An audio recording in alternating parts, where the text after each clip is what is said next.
Hello everyone, सबका स्वागत है physics world Bijolia YouTube channel में। जैसा आपको मालूम है, हम 12वीं भौतिक विज्ञान का दूसरा चैप्टर कंप्लीट कर रहे हैं। ये चैप्टर जो है लगभग पूरा समाप्त होने में है। आज का जो हमारा टॉपिक है 2.6 विद्युत क्षेत्र के एकांक आयतन में ऊर्जा। इस टॉपिक को कंप्लीट करने के बाद हमारे पास एक और टॉपिक रहेगा और वो कंप्लीट होते ही जो है हमारा ये चैप्टर जो पूरा कंप्लीट हो जाएगा। तो देखिए, आज के जो इस टॉपिक को हम कंप्लीट करें तो पहले मैं आपको रफ वर्क में पूरा समझा देता हूँ, फिर नोट्स किस प्रकार से लिखे हुए हैं या आपको कैसे उतारना है वो आपको मैं लिखा हुआ समझा दूंगा मेरी नोटबुक से। तो देखिए, ये जो हमारा टॉपिक है कि हम एकांक आयतन में ऊर्जा निकालना चाह रहे हैं विद्युत क्षेत्र के अंदर। तो हम ऐसा समझ सकते हैं कि जैसे हमारे पास कोई भी जो है आवेश पहले से रखे हुए हैं और उन आवेशों के कारण एक विद्युत क्षेत्र जो है उत्पन्न हो रहा है। उन विद्युत क्षेत्रों में हम अन्य आवेश लाना चाहें, उस विद्युत क्षेत्र में अन्य आवेश लाना चाहें तो जो है हमें लाने के लिए कार्य करना पड़ेगा। उन आवेशों को उस विद्युत क्षेत्र में लाने के लिए जो पहले से उपस्थित आवेश है उनके प्रतिकर्षण बल के विरुद्ध हमें कुछ कार्य करना पड़ेगा। और यही कार्य जो है इस विद्युत क्षेत्र से संबंध किस रूप में होगा? विद्युत ऊर्जा के रूप में, है ना। ऊर्जा जो शब्द आ रहा है वो हम कैसे प्राप्त करेंगे? ऊर्जा कि हमें क्या करना है, कुछ कार्य करना पड़ेगा और वही कार्य क्या हो जाएगा? विद्युत ऊर्जा के रूप में संचित हो जाएगा। ठीक है ना। ये हम 11वीं क्लास में भी पढ़ चुके हैं कि कोई भी कार्य किया जाएगा तो जो एनर्जी है उसमें जो किया गया कार्य है वो एनर्जी के रूप में संचित या स्टोर हो जाएगा। देखिए, इसको जो है टॉपिक को हम गोलीय कोश के लिए, इसका परिकलन करने के लिए गोलीय कोश की जो है हम एक कल्पना करेंगे। गोलीय कोश पर हम कोई भी आवेश धनावेश दे देंगे। ठीक है ना। तो ये चीज़ तो आप समझ ही गए कि पहले से अगर हमारे पास आवेश है और अन्य आवेश हम लाएंगे तो हमें कुछ कार्य करना पड़ेगा और यही कार्य ऊर्जा के रूप में वहाँ पर संग्रहित हो जाएगा। तो देखिए, इसका जो परिकलन अगर हमें करना है, इस ऊर्जा का परिकलन करना है तो हमें क्या क्या करना पड़ेगा? एक गोलीय आवेश लेना पड़ेगा। ये गोलीय कोश ले लिया हमने और इस पर जो है कोई भी आवेश जो है हम दे सकते हैं, धनावेश दे देंगे। अब हम क्या करना चाह रहे हैं कि इस पर कोई अन्य आवेश लाएंगे तो जो पहले से उपस्थित आवेश है, मान लो यहाँ पर धनावेश जो पहले से उपस्थित है, वो इसका क्या करेंगे? विरोध करेंगे। तो एक चीज़ आप और यहाँ पर नोट कर लें कि यहाँ पर जो है पृष्ठ आवेश घनत्व वो कितना है? सिग्मा। ठीक है, पृष्ठ आवेश घनत्व हमारे पास हो जाएगा सिग्मा। और अब जैसा कि इससे पूर्व के टॉपिक में हमने पढ़ा था कि हमारे पास कोई भी चालक है, उसकी सतह पर जो लगने वाला दाब P वो क्या होता है? देखो, sigma square upon 2 epsilon not. इसे आप समीकरण 1 मान लेंगे। ठीक है, ये हम पिछले वाले टॉपिक में पढ़ चुके हैं कि कोई भी चालक है, उसकी सतह पर जो आवेश है उसके कारण से जो है दाब लगेगा और वो दाब कैसा होगा? इस पृष्ठ से बाहर की ओर, लंबवत बाहर की ओर जो है उसकी एक तरह से दिशा होगी। तो ये दाब हमारे पास आ गया। अब हम चाहें कि चालक सतह पर जो है बल निकालना चाहें तो बल के लिए हमारे पास फॉर्मूला होगा F बराबर जो है आपको P बराबर F अपॉन A मालूम है। तो यहाँ से आप F निकालेंगे तो क्या होगा? देखिए, PA। तो जो ये P दाब है और ये जो हमने गोलीय कोश लिया है उसका पृष्ठीय क्षेत्रफल A हो जाएगा। समझ में आ रहा ना। देखिए ये गणितीय वर्क है जो आसानी से समझ में आ जाएगा, फिर हम किस प्रकार से इसको लिखेंगे जो हम समझ लेंगे। देखिए यहाँ पर पृष्ठीय क्षेत्रफल आ रहा है तो हमें इस गोलीय कोश की त्रिज्या लेनी चाहिए। मैं मान लेता हूँ कि गोलीय कोश की जो त्रिज्या है वो स्मॉल r है, तो ये दाब का मान तो हम समीकरण 1 से रख देंगे और यहाँ पर पृष्ठीय क्षेत्रफल जो है वो हो जाएगा 4 पाई r²। ठीक है, ये f यहाँ पर हो जाएगा।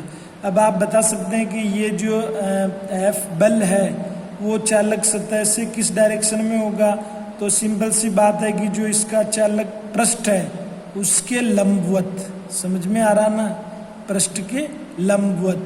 जिस तरह से हम विद्युत क्षेत्र को मानते हैं ना पृष्ठ के लंबवत, किसी भी चालक के पृष्ठ के लंबवत विद्युत क्षेत्र की दिशा हमने बताई थी, वैसा का वैसे ही उसी डायरेक्शन में बल भी होगा।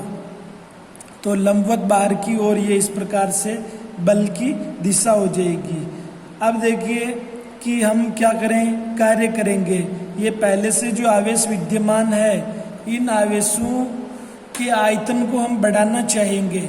जो पहले से उपस्थित आवेश है उनकी संख्या में वृद्धि करना चाहेंगे, तो इसके लिए हमें क्या है कि दाब लगाना पड़ेगा। क्या करना पड़ेगा, संकुचन जिसको अपन कहते हैं। इस गोले की जो सतह है उसको हम संकुचित करेंगे दाब लगा करके, तो यानी कि हम विस्थापन देंगे इसको। ये रेड पेन से है जो आप देखिए, कुछ अपन इसको संकुचित कर रहे हैं, दिख रहा ना आपको, ये रेड पेन से हमने इसको क्या कर दिया, संकुचित।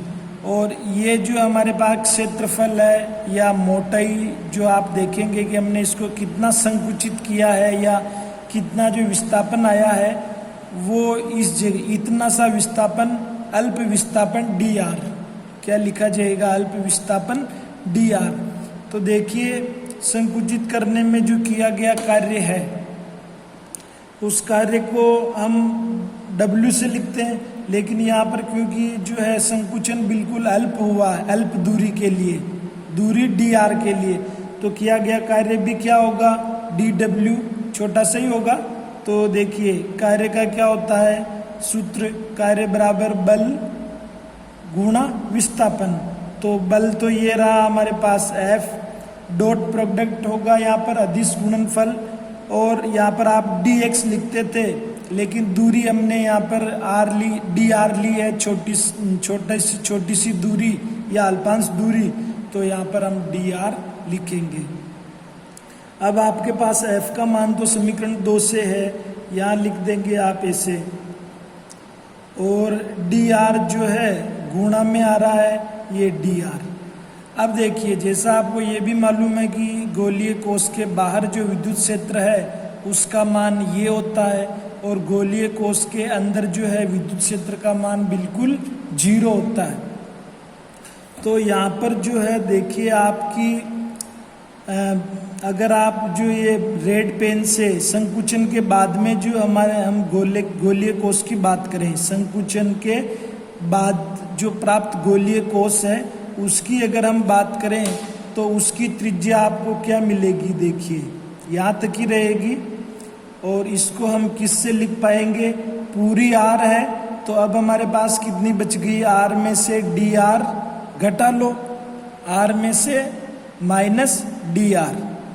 तो हम ये कह सकते हैं कि भाई जो हमारे पास E बराबर 0 है, यहाँ पर तो आयतन में कमी आ रही है, और E बराबर सिग्मा अपॉन एप्सिलॉन नॉट वाला जो भाग है वहाँ पर हमारे पास क्या है, आयतन में वृद्धि हो रही है ना। यहाँ पर ये त्रिज्या में कमी आ रही है, मतलब यहाँ पर जो है आयतन में कमी हो रही है। वैसे भी आप ऐसे भी समझ सकते हैं कि जब हम आवेशों को बढ़ा रहे हैं तो निश्चित रूप से आयतन में जो है वृद्धि हो रही है।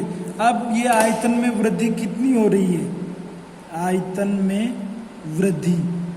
में वृद्धि कितनी हो रही है, उसको हम क्या करें, dv से लिखें आयतन में वृद्धि को। v आयतन के लिए है, लेकिन क्योंकि हमने अल्प दूरी का संकुचन दिया है, गोले को हमने दबाया है चारों तरफ से, किसके विरुद्ध, जो ये बल लग रहा ना, इस बल के विरुद्ध कार्य करके इसको हमने संकुचित किया। आप ऐसे समझिए इसको, है ना। पहले ये बड़ा वाला गोलीय कोष था, फिर हमने इसको इस बल के विरुद्ध कार्य करते हुए बिल्कुल छोटी सी इसको छोटा कर दिया है, dr दूरी, अल्प दूरी से छोटा कर दिया है। तो देखिए आयतन में जो वृद्धि जो है हम वो भी अल्प होएगी, तो उसको हम dv से नोट कर रहे हैं। और ये क्या होगा, पृष्ठीय क्षेत्रफल इंटू मोटाई। ठीक है, अब देखिए पृष्ठीय क्षेत्रफल तो इस गोलीय कोष का 4πr² होगा, और मोटाई जो मैंने बताया आपको कि संकुचन कितना किया है इसको dr से, ये dr। तो देखिए किया गया कार्य के जो इस भाग है, ये भाग जो है किया गया कार्य dw में, इस भाग का मान हम dv लिख सकते हैं। यहाँ से समझ में आ रहा ना, dv लिख सकते हैं। चलिए इसको भी समीकरण 3 दे दीजिए, इसको समीकरण 4 दे दीजिए। तो समीकरण 3 व 4 से, समीकरण 3 व 4 से जो है आप प्राप्त करेंगे dw बराबर सिग्मा 2 एप्सिलॉन नॉट dv। यहाँ तक आया समझ में। अब हमारे पास जो है किया गया जो कार्य है वो ये आ रहा है, और हमें मालूम है कि भाई जो किया गया कार्य है वही ऊर्जा के रूप में यहाँ पर संचित होगा। किया गया कार्य ही यहाँ पर क्या होगा, ऊर्जा के रूप में संचित होगा।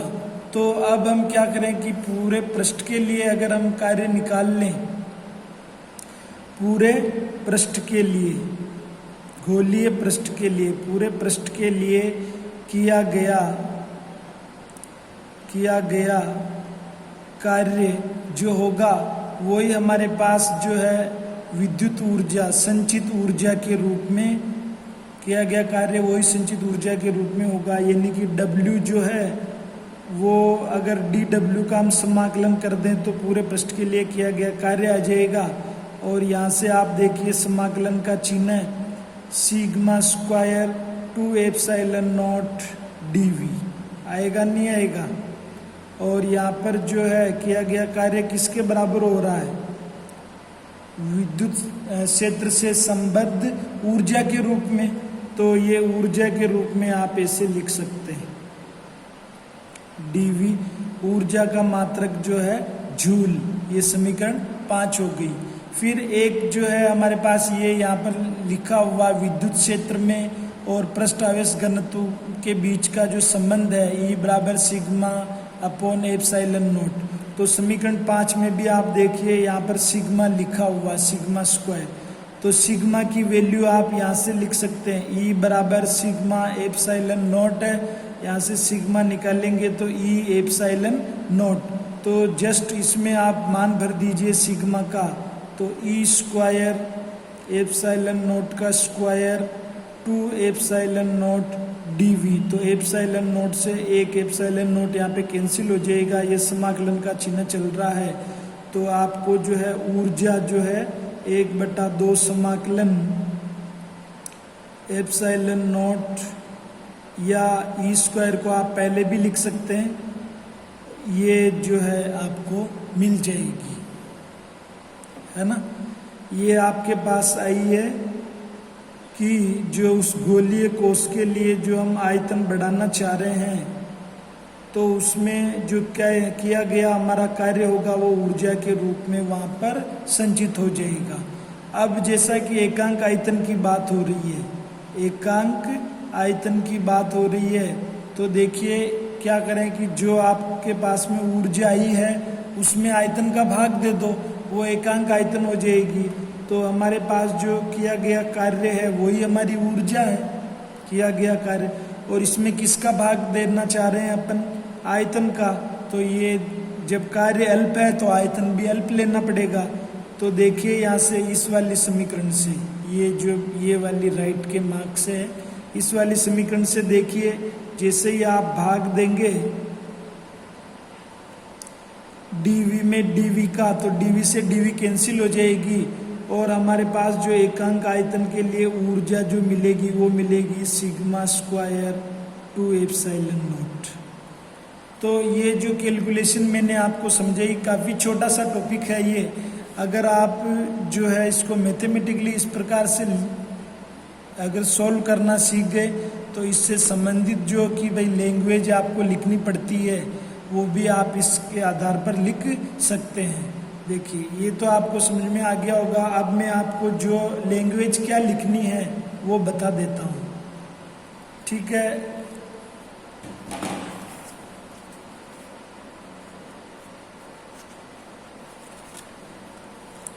ये देखिए यहाँ से हमारा जो है वीडियो नंबर 14 है और ये आपको स्पष्ट दिख रहा होगा। ये हमारा टॉपिक है विद्युत क्षेत्र के एकांक आयतन में ऊर्जा। ये जो डायग्राम मैंने आपको रफ में समझाया था वो मैंने यहाँ पर बना रखा है। और ये जो एरो के मार्क्स है जो पृष्ठ के लंबवत है त्रिज्य दिशा में, तो ये बल की दिशा बता रहे हैं। विद्युत क्षेत्र बाहर, विद्युत क्षेत्र इस गोलीय कोश के बाहर विद्युत क्षेत्र का मान इतना होगा और अंदर 0 होगा। अब जो है ये मैंने कुछ लैंग्वेज लिखी है। जब किन्हीं आवेशों से उत्पन्न विद्युत क्षेत्र में कोई अन्य आवेश लाया जाता है तो आवेश को लाने में किया गया कार्य ऊर्जा के रूप में संपूर्ण इकाई में संग्रहित होता है। यह ऊर्जा विद्युत क्षेत्र से रिलेटेड या संबद्ध होती है। विद्युत क्षेत्र से संबद्ध ऊर्जा का परिकलन करने के लिए एक समान रूप से आवेशित गोलीय कोश के विद्युत क्षेत्र पर विचार करते हैं। माना आवेशित कोश के पृष्ठ पर पृष्ठ आवेश घनत्व सिग्मा कूलाम प्रति मीटर स्क्वायर है। ये जो है आवेश घनत्व की इकाई कूलाम प्रति मीटर स्क्वायर। कोश आवेशित होने के कारण कोश के पृष्ठ पर त्रिज्य दिशा में बाहर की ओर एक विद्युत दाब कार्य करता है। ये विद्युत दाब का जो फॉर्मूला है जो पहले टॉपिक था 2.5 उसमें निकाल चुके हैं, तो वहाँ से हमने लिख दिया। अब देखिए कि हमने कोश की त्रिज्या स्मॉल r मानी है। संपूर्ण पृष्ठ पर बाहर की ओर जो विद्युत बल कार्य कर रहा है उसका मान हम F बराबर PA से निकाल सकते हैं। और P का मान भर दिया और A क्या है हमारा कोश का पृष्ठीय क्षेत्रफल है, उसका मान भी भर दिया, तो हमारे पास समीकरण 2 आ गई। ये जो हमने चित्र में लिखा उसी बात को यहाँ पर लिखा कि जो कोश के बाहर विद्युत क्षेत्र का मान ये तथा कोश के अंदर विद्युत क्षेत्र का मान 0। ये लिखने के बाद आप देखिए कि ये हम आवेश को लाने में या आयतन को बढ़ाने के लिए जो हम अन्य आवेश ला रहे हैं उनको लाने में हमें कार्य करना पड़ेगा। और उस कार्य को जो हम किस प्रकार से कर रहे हैं कि उस जो हमारे पास गोलीय कोश है उस बल के विरुद्ध कार्य करते हुए उसको हम संकुचित कर रहे हैं। तो ये dr विस्थापन या dr दूरी से वो संकुचित हो जाता है। और यहाँ पर जो है हमने f का मान भर दिया और ये इस प्रकार से हमें समीकरण 3 मिली। अब देखिए क्या हो रहा है कि संपीड़न से जो अंदर वाले भाग है उसके आयतन में कमी हो रही है तथा बाहर वाला जो विद्युत क्षेत्र है उस विद्युत क्षेत्र के भाग में उतनी ही हमें क्या मिल रही है, वृद्धि मिल रही है। तो अब देखिए विद्युत क्षेत्र के आयतन में जो वृद्धि है वो कैसे निकाल पाएंगे, पृष्ठ का क्षेत्रफल इंटू मोटाई। तो यहाँ पर हमने दोनों का गुणा किया और समीकरण 3 जो ये बनी हुई है उसमें समीकरण 4 का मान अगर हम रख दें तो ये dv हमें यहाँ पर मिलेगा और वो हमें समीकरण 5 देगा। क्योंकि हम उस गोलीय कोश को क्या कर रहे हैं, संकुचित कर रहे हैं, दबा रहे हैं, तो वो जो किया गया कार्य होगा वो किस में चेंज हो जाएगा, वो विद्युत संचित ऊर्जा में हो जाएगा या विद्युत ऊर्जा में हो जाएगा। तो जो है U ऊर्जा को हम U से बता रहे हैं, जो किया गया कार्य है वो ऊर्जा के बराबर होगा। और W कैसे पता होगा कि जब हम dW का क्या कर दें, समाकलन कर दें, वो पूरे पृष्ठ के लिए हमारे पास किया गया कार्य आ जाएगा।